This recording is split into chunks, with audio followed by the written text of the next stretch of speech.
Working as a driver for DoorDash has been a pretty good side job ever since I moved to Converse, Texas. I mainly pick up deliveries inside of San Antonio, but sometimes I will find ones that take me out of Converse and a bit into the country. Now, I used to not mind those deliveries, and I would pretty much accept any job that I could handle.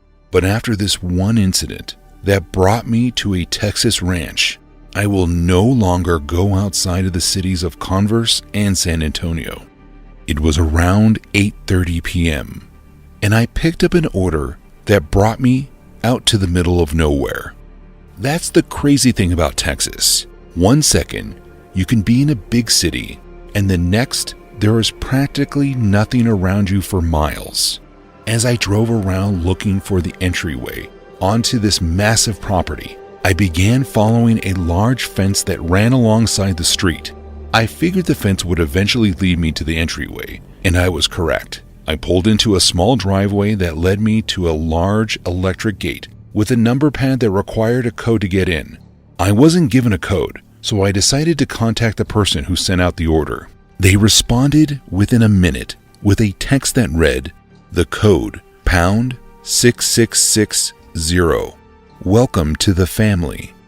I was confused by that last line, but I leaned out of my car window and punched in the code, chuckling to myself at the fact that they used 666 for a code. After a second, the gate made a loud banging sound and then slowly slid open across rust-covered tracks.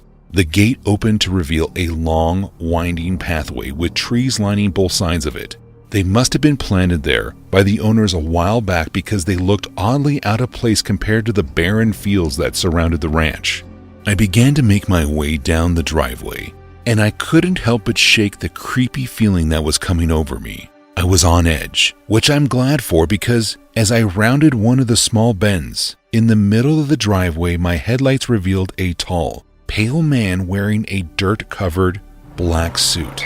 We stared at each other for a moment without either of us moving. I was in shock. Eventually, I got the courage to roll my window down a bit and yell out, "Did you order the takeout?"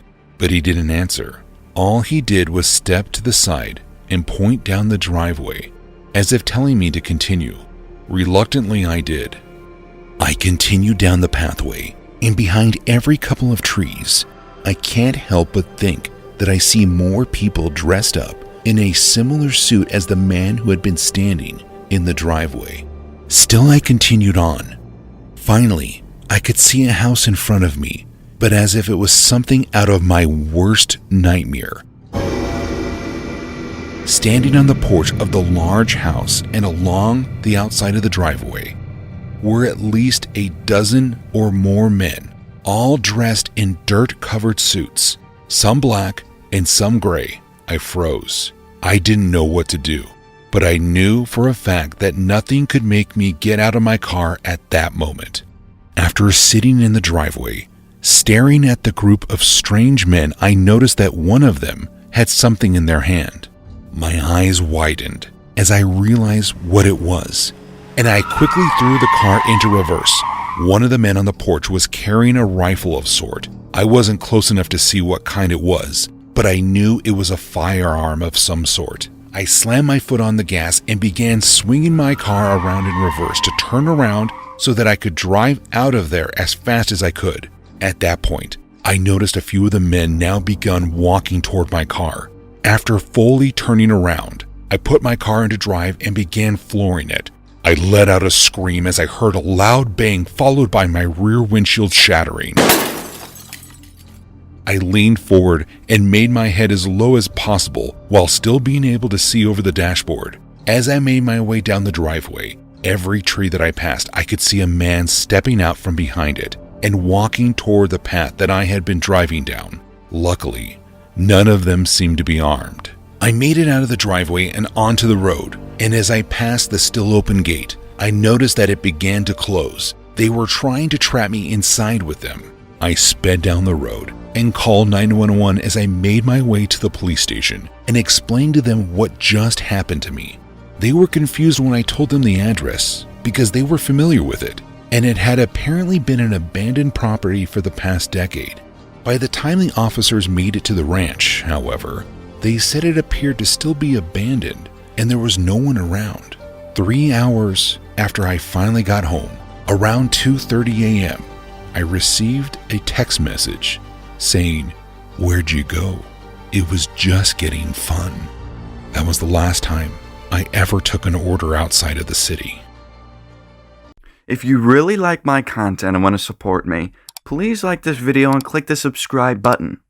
It helps me to grow my channel as essential in reaching a wider audience. Most of you watching my videos aren't subscribed to my channel, and that's why my animations can't reach their full potential.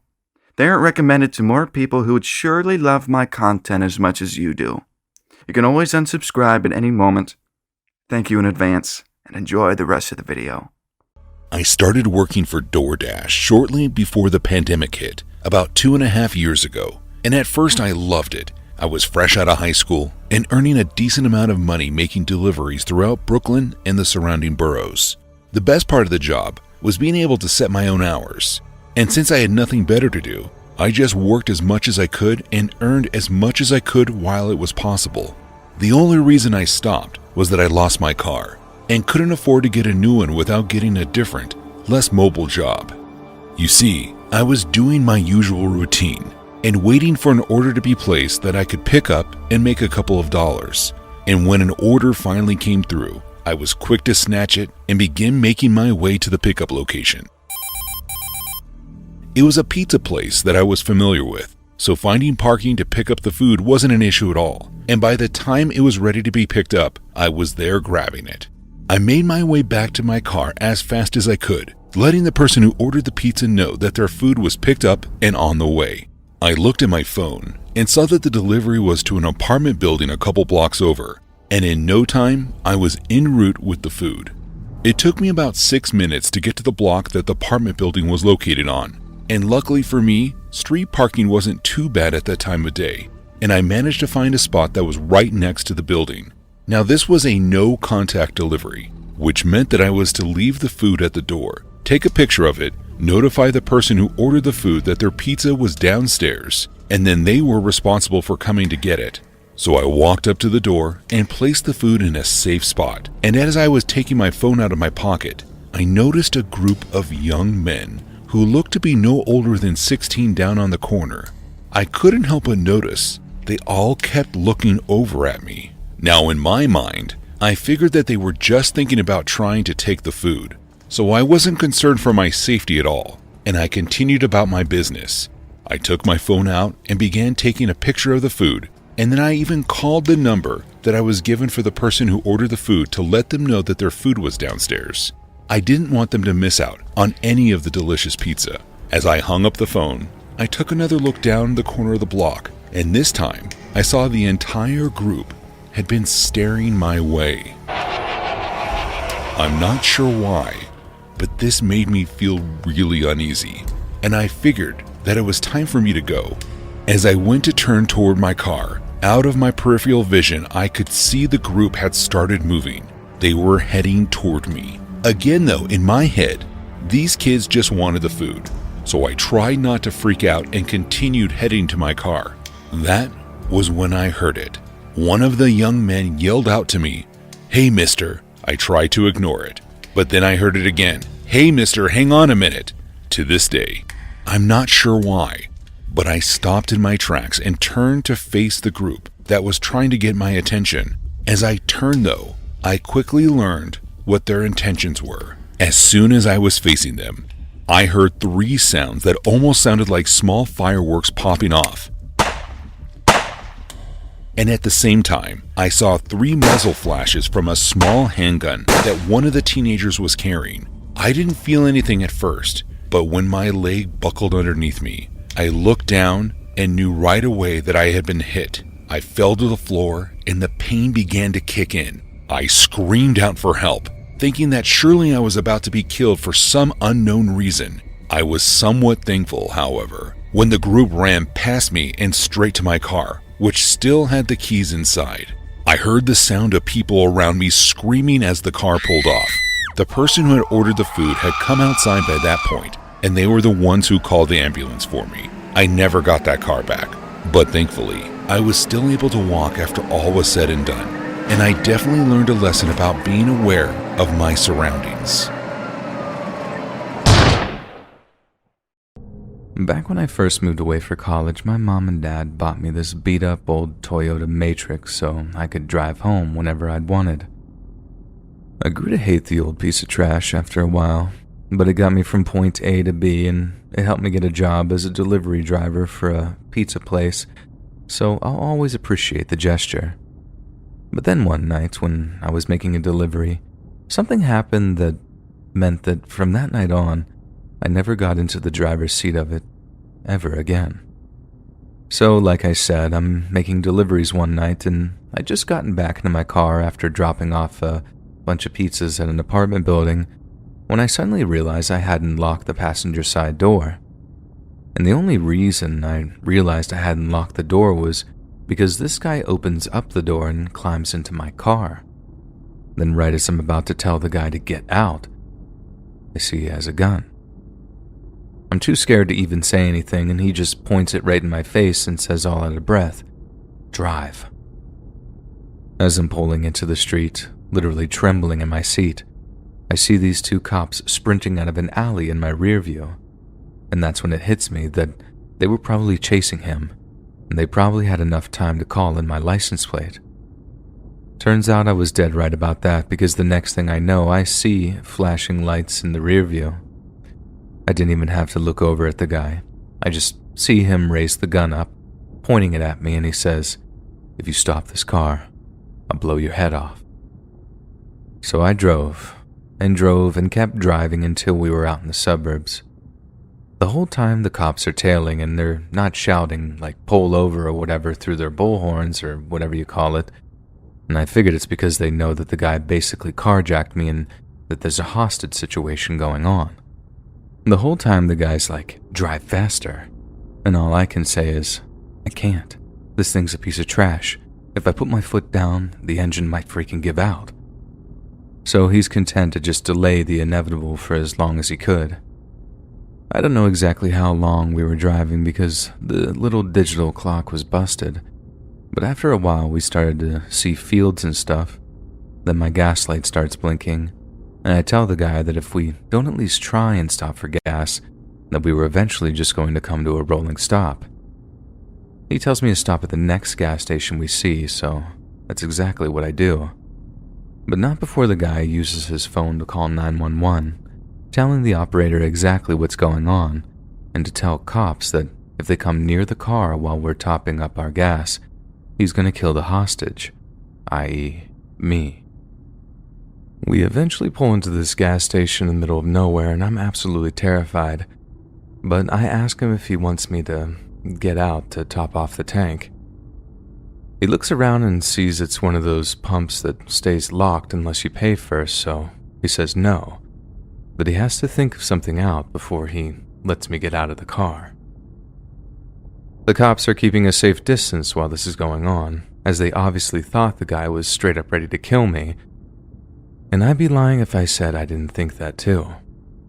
The whole time they're shouting over their mics like, "Let the hostage go, we can work something out, and no one has to die over this, Malcolm. Just surrender, and we'll get you help." He's stalling the whole time, pointing the gun to my head every so often to warn the cops off, and I swear that every time he did it, I thought he was going to pull the trigger and just end it. But looking back, if he did that, the cops would have just swarmed the car and shot him, or at least I think they would have anyway. Then there came a point where I could see that he was trying to work out how to get out of the mess he'd gotten himself into.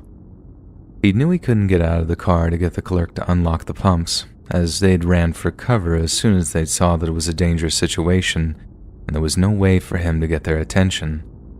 Then he seemed convinced that if I got out of the car, I'd run off to the cops, like, right away, which, to be fair, was my number one escape plan at the time. He asked me how far we'd go if we just took off with the gas I had in the tank, and I told him about a mile or two, not far at all. And he lets out this real deep sigh, like a balloon deflating or something, which I suppose was exactly what was happening. He was all out of ideas, He knew this was the end of it, and right then, I realized that was the point that he was at his most dangerous.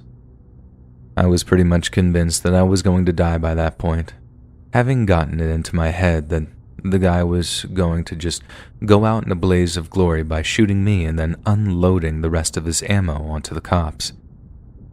Then when I heard him say himself, "Screw it," and he did something to the gun, like cock it or take the safety off, I thought to myself, this is it. This is how my life ends, in a trashy car with some loser maniac. I shut my eyes, felt my hands gripping the steering wheel so hard I could feel it shaking, and then bang. Only a second later, instead of feeling, well, nothing, I found I could open my eyes.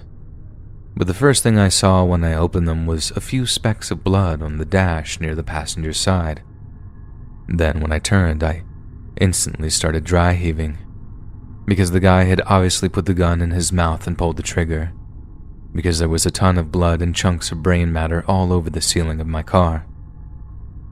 I opened up the door and was puking with my hands raised above my head while I heard the cops shouting, "Get down on the ground." I had to lie in my own puke, man. Just lie there while they ran over with their guns on me just in case I was somehow in on it. It sounds crazy, but I really didn't mind. Knowing it was all over, that I was safe, well, relatively anyway, it was all gravy by that point. Like, I don't even think I can really describe that kind of relief in actual words. I literally felt high off of it. You see and hear about people crying in the aftermath of stuff like that, and I guess that's just how they deal with the emotion. But to me, it kind of felt like I'd won something. Like I beat the carjacker by surviving or whatever. Anyway, I better sign off before this starts sounding too abstract, but I can definitely say I wouldn't wish that kind of experience on anyone. Ever.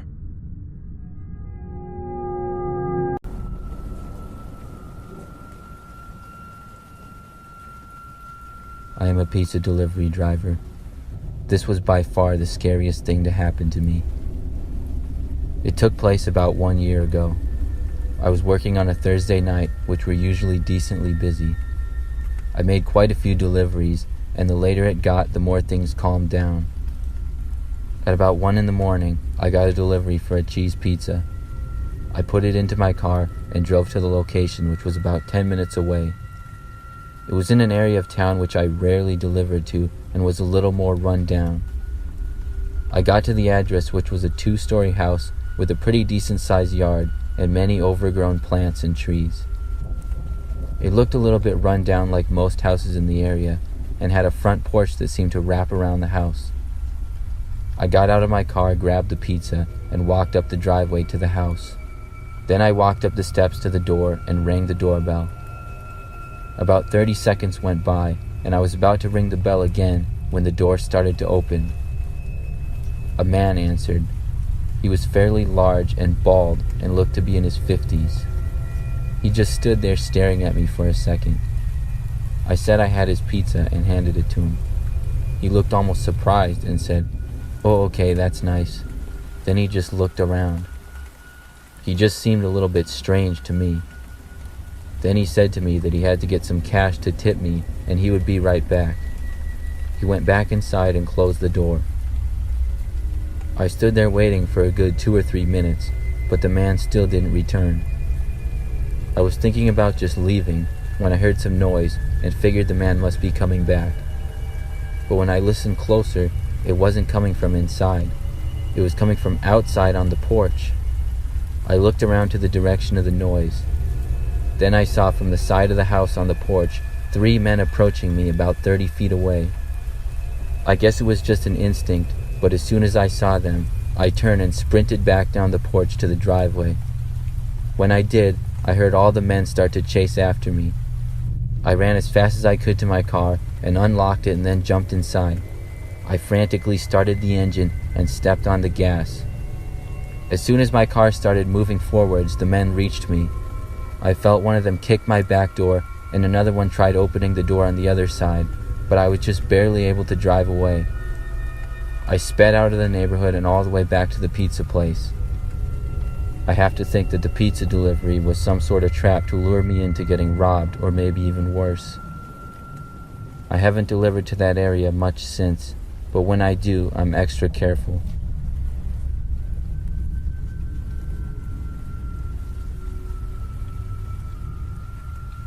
I am a 21-year-old female. Around 3 years ago, when I turned 18, I decided to get a job as a pizza delivery driver. We lived in a small town, and there wasn't much, but there was a little pizza place.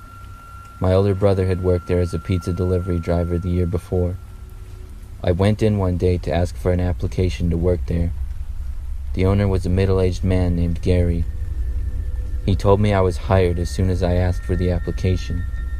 I thought he must be joking, so I laughed, but then he said he was serious. I remember my brother had said that Gary was a little weird, but I didn't really mind as long as I had a job. I got trained the next week, and soon after was my first real day on the job. I was scheduled to work a night shift, and when I arrived, it was just me, Gary, and another kid that I went to high school with named Mike.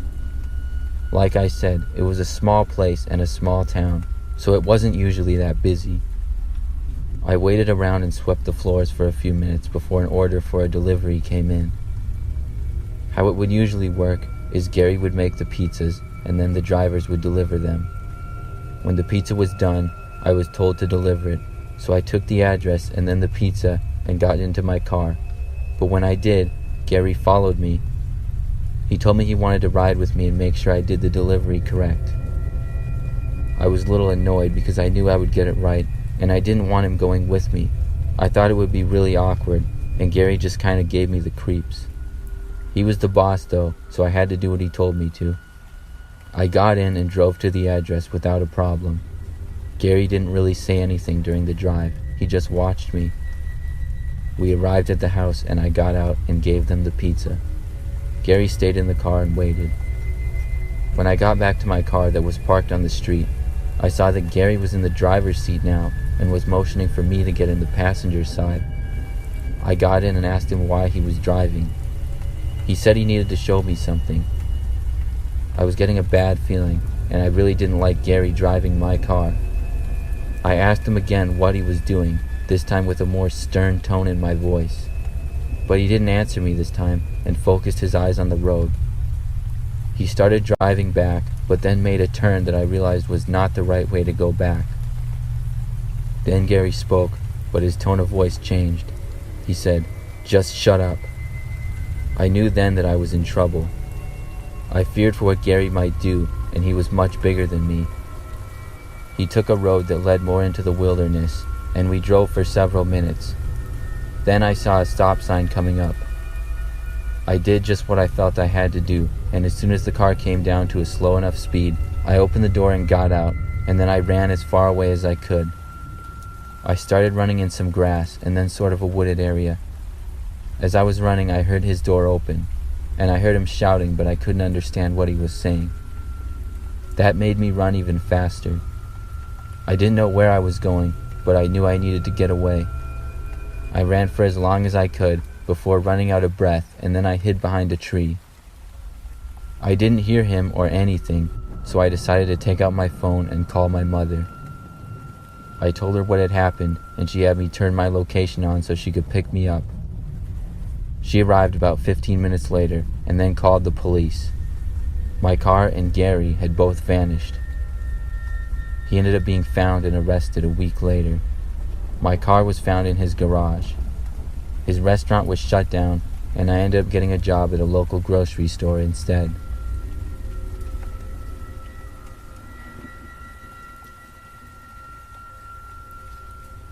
I recently moved across the country to a new town to go to school. I was able to land a job as a pizza delivery driver pretty easily. I've done this job before, and I like it because it's relatively easy and I make good money on tips. I work a lot of really late night shifts.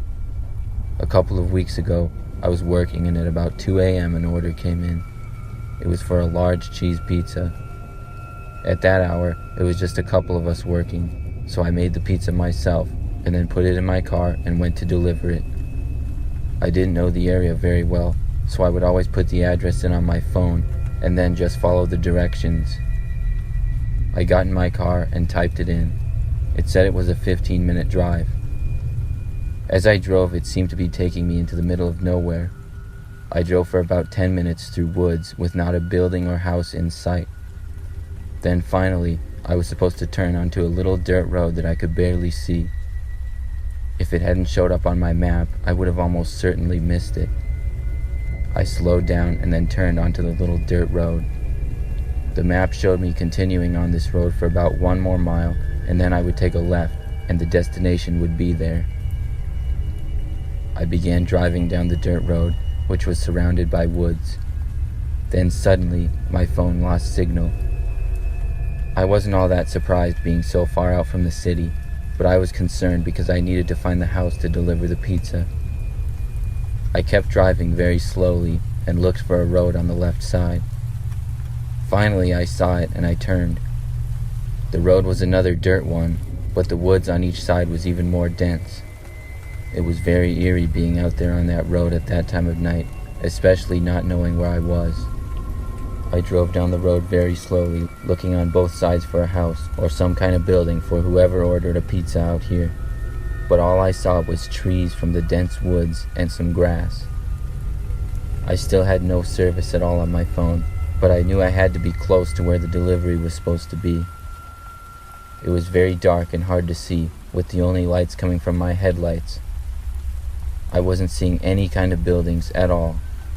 I started to get a really creepy feeling being out there, and after about 5 minutes of driving down that road looking, I decided to turn around and go back, because I could clearly see that there was no buildings.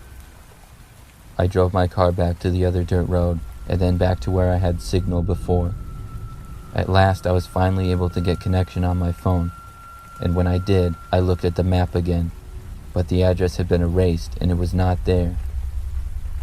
I found the card that I had wrote the address on and put it back into my phone, but this time it said address not found. I decided I would just head back and try to figure out what was going on. When I got back to the store, I showed my boss the address and told him what happened. He looked surprised when I gave him this information. Then he told me that there are no houses or buildings in that area at all. I went back to look at the order that had come in, but it was gone. I chalked it up to a lack of sleep, but to this day, I really don't know how to explain what happened. Maybe I was just really tired, but it was still a really creepy experience.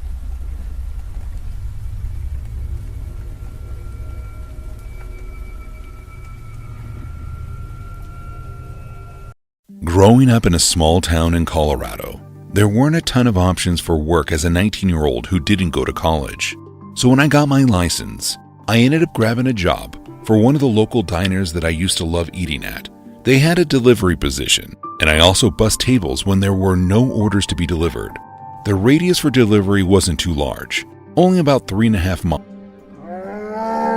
What happened was that the diner got a delivery order, and right away I recognized the address. It was one of our regulars, and after their food was made, it would only be a 15-minute drive for me. When I got in my car, I didn't even have to use the GPS because I knew the exact house I was going to. It was a small, single-story house that was in the middle of the woods. I loved this house's long gravel driveway.